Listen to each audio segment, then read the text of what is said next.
রাজাকে এইভাবে বলতিছো, রাজার বউ এত ফেরেশতা না, ঠিক আছে? এক ভরে দিবে রাজার বউ, ভরে দিবে রাজার বউ। ইয়েস, ফাইনালি রাজা রেস্টে পায় ভেবলি মৌসুমী শিকার করেই ফেললো এন্ড আমাদের ক্লিয়ারও করে দিল যে রাজারও যতই ভেবলি ডাকুক না কেন বা ওর যতই দেখতে ভেবলির মতো লাগুক না কেন, ও অ্যাকচুয়ালি ভেবলি না, ওই হচ্ছে এটা হলো বড় কি। Hey, what's up everybody? This is your host ফাহানি বানার। আজকে আমি কথা বলবো রাজা আঁখি, রাজা মৌসুমী, আহাদ তিশা, আহাদ আঁখি, মানে এই সবগুলো কুত্তার অনলাইনে করা কামড়া কামড়ি নিয়ে।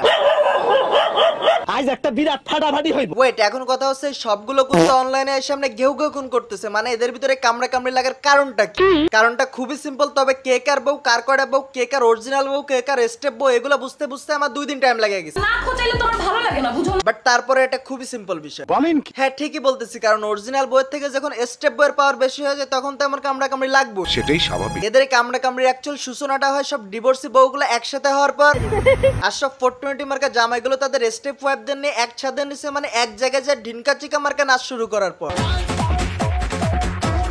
আর এমনি নাচতে নাচতে এরা এদের সতীনদের উপর ক্ষোভ ঝাড়ার জন্য কন্টেন্টের নামে গু বানায় তাদেরকে খোঁচাইতে থাকে। এখন তো ভিউ ঠিক আছে, এখন কি বাচ্চা লাগবে ভিডিও করতে?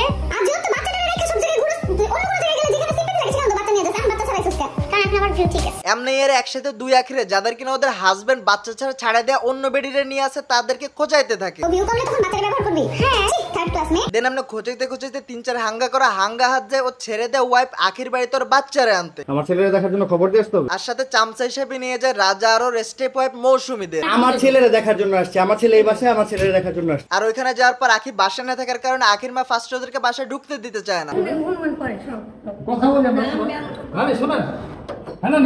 পরবর্তীতে ওরা এক কথা জোর করে ঢুকে আখির মায়ের সাথে এরকম বিহেভিয়ার করে। আপনি কে? এটা আমার ছেলে, আমি বুঝবো। আপনি কে? এই তুই তো 4 মিনিট ধরে আমার বাসায় 4 মাস ধরে ভালোইছে।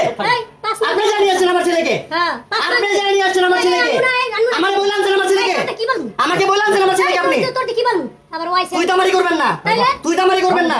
আমার ছেলেকে বললেন আপনি? দেন আখি আবার এটা জানার পর ওই মুহূর্তে লাইভে এসে কান্নাকাটি করে এগুলা বল। আমার ছেলেরে অলরেডি নিয়ে যাইতেছে, মানে আমি বাসায় নেই, আমার ছেলেরে কেন এইভাবে এরকম আমাকে হেনস্থা করা হইতাছে সব সময়। এরপর আবার বাসায় এসে সে লাইভে যায় and আহাতকে উদ্দেশ্য করে বলে, তুই আমার কাছে জুতার বাড়ি খাইতে আহাত, বুঝছস? তোর এখন তুই করে বলতেছিস তুই আমার কাছে জুতার বাড়ি খাইতি। তুই যে আঙ্গুল তুলে তুলে আমার মার সাথে কথা বলছিস না, তোর এই আঙ্গুল ভাঙে আমি তোর পিছন দিয়ে একদম ভরে দিতাম। আর আমি পাইলে দাঁতগুলো টান দিয়ে লম্বা করে নুন্নির সাথে গিট্টু দিয়ে দিতাম, যাতে করে আর 10টা বিয়ে করে 10টা বাচ্চা জন্ম দিতে না পারে। যাই হোক, এরপর আহাদ আর তার ডান হাত আমি তার স্টেপ ওয়াইফ তিশা লাইভে আসে and বলে, প্ল্যানিং করে তো করছে, কারণ একটা লাইভ করবে, পার্লারের প্রমোশন হয়ে গেছে না, ওই পার্লারে বসে লাইভ করছে। হ্যাঁ, এটাই তো করে। একটা লাইভে ওই পার্লারে যে সিনক্রেট গুলো করে, কেন? যাতে ওই পার্লারের ভিউজটা বাড়ে। এটা কি মানুষ বুঝে না? টাকা কামানো বাদ দে, তোরে বলতেছি আখি 2 মাস ঘরে বসে খা, দেখ তোর বোন, তোর মা, তোর বাপ তোরে খায় নাকি। চ্যালেঞ্জ করলাম আমি তোরে। আমি খাট ধাক্কা দিয়ে বের করে দিবে বাচ্চা। আমি এখনো বলি যে ওরে আমি আনতে চাই। দেন আবার আখি এগুলোর উদ্দেশ্য করে বলে, আমার যদি কোনো কিছু হয় এই সবগুলা তোরা দায়ী থাকবি, তোরা প্রত্যেকটা মানুষ তোরা দায়ী থাকবি, তোরা আমাকে ঠিক মতন বাঁচতে দিতেছিস না। এখন কথা হচ্ছে এদের এই কাহিনীর ভিতরে রাজা আর ওর ভেবলি কেমনে জড়াইলো। ওই যে আখির বাসায় রাজার মৌসুমী যার কারণে আখি যে রাজার চামচা বলছে, ওই রাজা চামচাটা আসছে, রাজা চামচার বউটা আসছে। আর ওইটা শোনার পরে রাজা আর ওর ভেবলি চেতে গেছে। আমি কি তোমারে বিয়ে করছিলাম না? কি অবস্থা? আমি তোমারে সতীনের মতো একবারে, মানে আমার সতীন। আর এরা আমনে চেতার পর আবার আখি এদেরকে বলতেছে, মৌসুমী ও নাকি পেডুল্লা, তোর পেটটা নিয়ে কি আসতে বলছে তোর? আসলে ভাই নিজের পেট নিয়ে নড়তে পারে না, আবার ভ্যাবলাইতে ভ্যাবলাইতে আরেকজন ইস্যুতে নাক গলাইতে চলে যায়, আবার লাইভে এসে নিজে যাচ্ছে না। এত শেষরা কেন তোরা ভাই? আর হ্যাঁ, ওই কি আসলে প্রেগনেন্ট না? মানে এটা নিয়ে আমার একটু সন্দেহ আছে, প্রেগনেন্ট থাকলে মানুষ এমনি ঢিনকা চিকা কেমনে করতে পারে? অবিশ্বাস্য ঘটনা, এটা সত্যি। যাই হোক, সব কথা শেষ কথা হচ্ছে অনলাইনের ভিতরে এসব কুত্তাদের কামড়া কামড়ি লাগার কারণ হচ্ছে এই চুমাচুমি কাপল, যারা কিনা সবসময় চুমাচুমির ভিতরেই থাকে।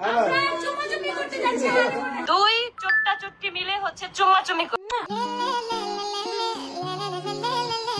তাদের চুমাচুমি ছাড়া আর কোনো কিছু তোমরা দেখবা। বাই দ্য ওয়ে, অনলাইনের ভিতরে যতই চুমাচাটি করুক বা নিজেদের যতই পারফেক্ট কাপল দেখে, বাট পাবলিক বলতেছে এদের বউ এক্সচেঞ্জ করে নিতে, মানে রাজার সাথে নাকি তিশারে মানায় আর বেবলির সাথে নাকি ওই আহাদরে মানায়, মানে পাবলিক এখন মারাত্মক ভাই। এটা আমরা সবাই মানি, এটা আমরা সবাই মানি। তবে পাবলিকের থেকে বেশি মারাত্মক হলো ওই তিশা, কারণ অয়ন নিজের মেয়ের শাসন করতে যায় ওর সতীনটা খোঁচা দিয়ে কথা বলে। আখি মতো হইছে জবরেটটা। জবরেট হইছে তুমি। আর কোনো গুণ না পেলে একটা পাইছো, তোমার শিখাই গেছে ভালো গুণ। ইভেন ওরা যে বলতেছে আখি ভিউ ব্যবসা করে দেয়, বাচ্চা নেই, ভিডিও করে, ভিডিওতে ভিউ আনে। ও ভিউ কমলে তখন বাচ্চারা ব্যবহার করবি। হ্যাঁ, থার্ড ক্লাস মে। ভাই তোরাও তো বাচ্চা নেই, ভিডিওতে ভিউ আনো। ইভেন ভিডিও শেষ হলে বাচ্চা আরেকজনে কোলে দিয়ে দেয়। এখন ভাই এদের নাটক সিনেমা 2 দিন ধরে অনেক বোঝার ট্রাই করলাম, কিন্তু আমি পুরোপুরি বুঝে উঠতে পারি না। আমার মাথার উপর দিয়ে অনেকটাই চলে গেছে, বাট যতটুকু বুঝলাম তাতে শব্দ এই বেডেরই মনে হইলো। এখন আপনারা বলবেন কেমনে সম্ভব, কেমনে এই বেডি সব নষ্টের মূল? ভাই ওই আই বেটার 2 নাম্বার বয় আসার পর এই বেডের 1 নাম্বার বউরে ওই তাড়াইছে, দেন আবার ভিডিওতে ভিউ আনার জন্য নিজের জামাইরে আরেক বেডির লগে বিয়া দিছে, দেন ভিডিওতে বেশি ভিউ আনার জন্য ওই বেডির পেটে বাচ্চাও আনাইছে, দেন আবার ওই বিয়া দিয়ে ওই আবার ওই বেডির লগেও জামাইরে ঘেঁষতে দিতে চায় না, যার কারণে ওই বেডি আবার ওর বাচ্চা নিয়ে চলে গেছে। বাট এখন আবার এদের ভিডিওতে ভিউ কমে গেছে, কিন্তু জামাইরে তো অন্য জায়গায় বিয়ে দিতে পারতেছে না, যার কারণে ও অন্য কাপল ব্লগারদের সাথে চলে গেছে ওইখানে ভিডিও করতে। দেন ইনডাইরেক্টলি কন্টেন্টের নামে সতীনদের খোঁচা দেওয়ার পর যখন প্রপারলি ভিউ আসছে ছিল না, দেন ওই সবগুলারে ফুসলা ফাসলা চেতায় দিচ্ছে এন্ড বড় লেভেলের কন্ট্রোভার্সি মেক করে ফেলছে। তো সব কথা শেষ কথা হচ্ছে ওই সব নষ্টের মূল।